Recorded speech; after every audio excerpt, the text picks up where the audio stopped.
A grocery chain with fewer than 600 stores consistently outperforms rivals with 10 times the footprint.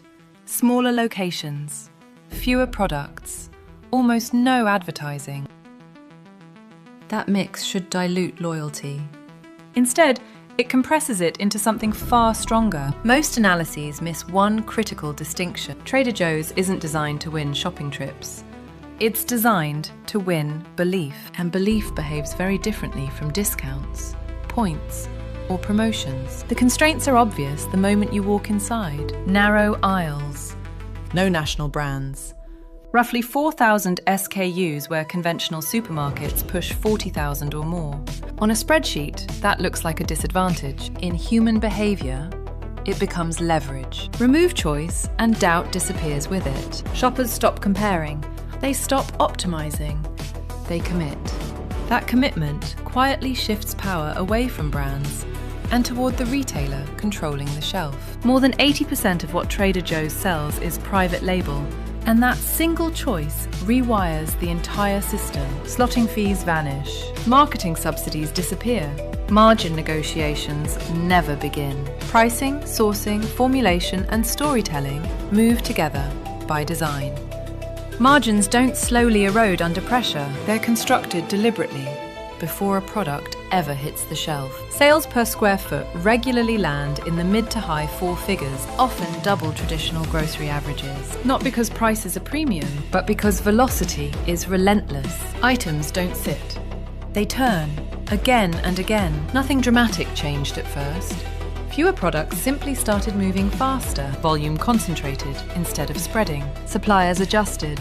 Unit costs tightened.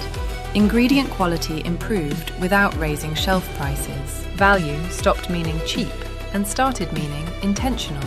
Over time, that efficiency created room for something less operational and far more emotional. Packaging began to sound conversational. Product names felt discovered rather than engineered. Items appeared briefly, disappeared, and returned just late enough to be remembered. Scarcity stopped feeling like a supply issue and started functioning as a signal. Regular shoppers recognized the moment immediately. Standing near a freezer, someone mentions a seasonal item that vanished last week.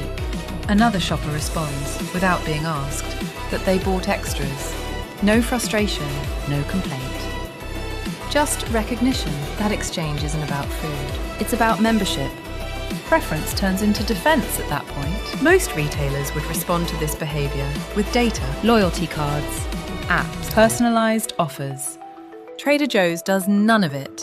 No tiers, no points, no individualized pricing. Everyone pays the same, every time. That sameness does something personalization never fully achieves.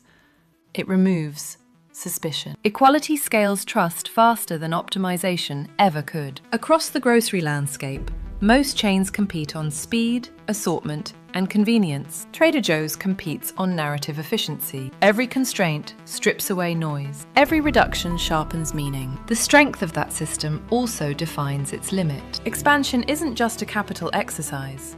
New stores require cultural replication. The tighter the model, the harder it is to copy without dilution. Growth becomes a strategic risk instead of a default goal. That restraint may be the real moat. As margins compress and private labels spread across the category, Trader Joe's advantage isn't timing, it's intent. Private label was never treated as a margin lever here. It was built as identity architecture from the start.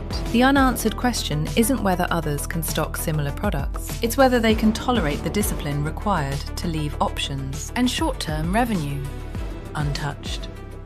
Because the strongest cult grocery base wasn't built by saying more.